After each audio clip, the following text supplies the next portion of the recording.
হরে নম কৃষ্ণ যাদবায় নমঃ যাদবায় মাধবায় কেশবায় নমঃ হরে হরে নম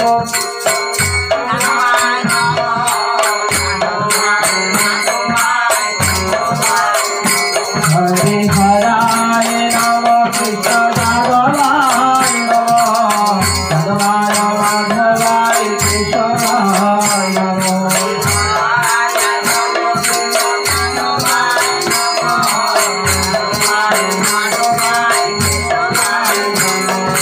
গোপাল গোবিন্দ রাম শিব দুষ্টগণ গিরিধারী গোপীনাথ মদন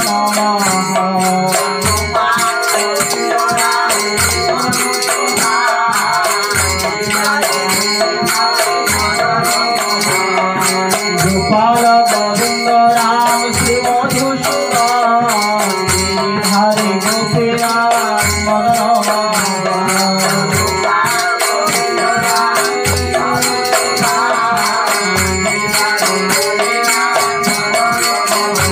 হরে হরে নম কৃষ্ণ যাদবায় নমঃ যাদবায় মাধবায় কেশবায়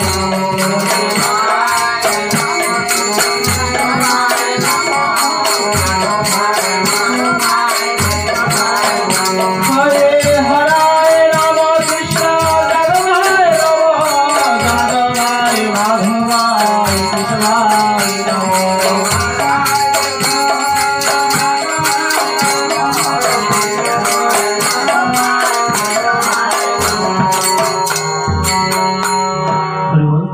আমি দুটো কথা বলতে চাই, তারপর নাম পূর্ণ করে দিতে চাই।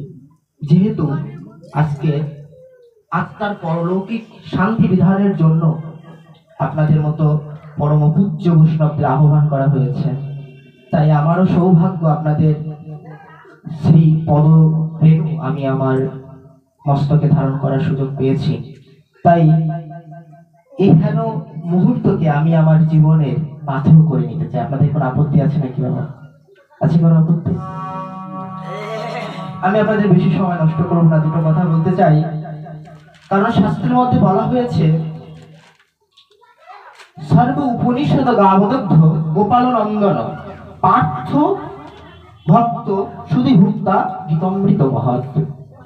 অর্থাৎ যত উপনিষদ আছে সকল উপনিষদ যদি গরু স্বরূপ হয় আর সেই গরুর দহনকর্তা পরমেশ্বর যোগেশ্বর পরম পুরুষোত্তম ভগবান শ্রীকৃষ্ণ হন এবং বাছুর স্বরূপ যদি অর্জুন হয় এবং ওই গরুর দুগ্ধ স্বরূপ শ্রীমদ্ ভগবত গীতা।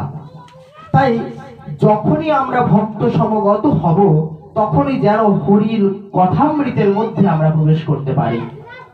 তো হরি কথামৃত কি? যে কথাটা শ্রী হরি নিজের বদনে বলেছে তাহাই হরি কথামৃত। বেদ কিন্তু হরি নিজের মুখে বলে নাই, চৈতন্য চরিতামৃত হরি নিজের মুখে বলে নাই। কৃষ্ণদাস কবিরাজ গোস্বামী তিনি নিজে গৌরাঙ্গ মহাপ্রভুর অন্তর্ধ্যানের প্রায় 40 থেকে 50 বছর পরে গিয়ে লিপিবদ্ধ করেছেন। ঠিক মহাভারতে একই অবস্থা, রামায়ণও তাই। কিন্তু আমরা একমাত্র গীতা পাই যেটা পরমেশ্বর যোগেশ্বর ভগবান নিজের শ্রী মুখে বর্ণনা করেছেন। তো কি বলেছেন এই মৃত্যুময় সংসার সম্পর্কে? সেই সম্পর্কে মাত্র দুটো কথা বলতে চাই। শ্রীমদ্ ভগবত গীতার 2য় অধ্যায় শঙ্খযোগের মধ্যে পরমেশ্বর শ্রীকৃষ্ণ বলছেন, হে অর্জুন, 11 নম্বর শ্লোক, যে এমন কোন সময় ছিল না যখন তুমি আমি আর এই রাজাগণ ছিল না, আর এমন কোন সময় থাকবে না যখন তুমি আমি আর এই রাজারা থাকবো না। এর আগে অনেক প্রসঙ্গ আছে। কৃষ্ণ যখন কুরুক্ষেত্রে যুদ্ধের জন্য নিয়ে গিয়েছে, সকল আত্মীয় স্বজন বন্ধু বান্ধবকে দেখে অর্জুন আজ বিস্মিত হয়ে তার গান্ডীব হাত থেকে খসে পড়ে যাচ্ছে। সে যুদ্ধ করতে প্রবৃত্ত হচ্ছে না। সে কি বলছে? সে বলছে আমার সকল আত্মীয়দের হত্যা করে যদি আমি শুধু পৃথিবী নয় স্বর্গ লাভ করি তাতেও আমার মনের শান্তি হবে না। কারণ যাদেরকে আমি পূজ্য মনে করি সেই পিতামহ গুরুদেব এবং ভ্রাতৃকুলকে হত্যা করে, মাতৃকুলকে হত্যা করে আমি কি প্রাপ্ত হবে, এই কথা তো বলেছিল। এবার কৃষ্ণ কি বললেন সেই উত্তরে? অর্জুন মনে করছেন যে এই দেহটাই সব, এই যে দেহটা আমরা যেটা দেখতে পাচ্ছি, তৃতীয় তেজ মরুদ্গম পঞ্চতত্ত্বে তৈরি, এই দেহটাই সব। কিন্তু আস্তে কি সেই কথা সত্য না? দেহ একটা নয়, দেহ তিনটে নয়। একটা হলো জড় দেহ, একটা হলো চেতন দেহ বা চিন্ময় দেহ, আর একটা হলো সূক্ষ্ম দেহ। এই তিনটা দেহকে আমরা ধারণ করে জীবাত্মা এবং পরমাত্মার সমন্বয়ে এই দেহের মাঝে নয়, দেহের মাঝে নয়। তো কৃষ্ণ কি বলছে কথাটা, যে হে অর্জুন, এমন কোন সময় ছিল না যখন এই রাজাগণ এবং তুমি এবং আমি ছিলাম না, আর এমন কোন সময় রবে না যখন তুমি, আমি আর এই রাজারা রব না। এই কথা কি শুধু তৎকালের জন্য ব্যবস্থিত ছিল না, ও কথাটা আজও বিদ্যমান। আজকে আমরা যারা যারা এখানে আছি তারাও অনন্তকাল পূর্বে ছিলাম, আর যারা যারা আজকে আছি তারাও অনন্তকাল পরে রব। তার মানে যারা যারা আমাদের থেকে চলে গেছে তারা কি আগতে চলে গিয়েছে? না, তারা যায়নি, তারা আছে। তারা কিভাবে? তার সনাতন রূপে তারা রয়ে গেছে। বাসাংশি চিন্নানি যথা বিহায় নবানি গিন্নতি নরপরাণী তথা বিহায় নন্নানি সংজাতি নবানি দেহি। মানুষ যেমন পুরাতন বস্ত্র ত্যাগ করিয়া নতুন বস্ত্র পরিধান করে, আত্মাও তদ্রূপ পুরাতন দেহকে ত্যাগ করিয়া নতুন দেহ ধারণ করে। এই জ্ঞানকে আমরা কোথায় পাবো? এই জ্ঞানকে আমরা পাবো যখন সাধু সঙ্গে উপনীত হব। এই কারণে প্রথমে যে কথা বলেছিলাম যে লহমাত্র সাধু সঙ্গ সর্বসিদ্ধি হয়। জপ তপ পূজা পাঠ কোনো কিছুরই দরকার হয় না যদি আমরা নিয়মিত হরি বাসরের মধ্যে হরি চিন্তন করতে সক্ষম হই। নববিধা ভক্তি আমরা তখন লাভ করতে পারি। তাছাড়া অন্য কোনো প্রক্রিয়া নববিধা ভক্তি লাভ করা সম্ভব নয়। একটা কথা মনে পড়ে যায়, বৃন্দাবনে তো একটা রাধা, যে কথাটা কে বলেছিল?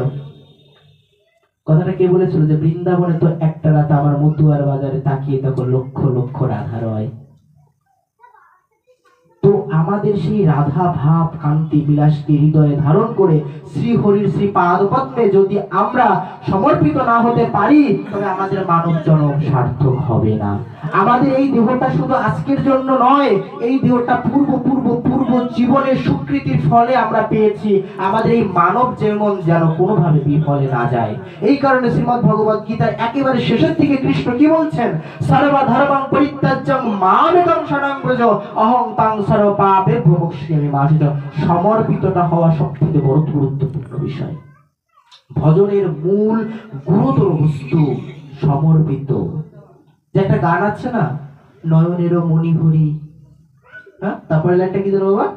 জীবন জাতি কুল হরি পরানো পুতুল আমার পরানো পুতুল।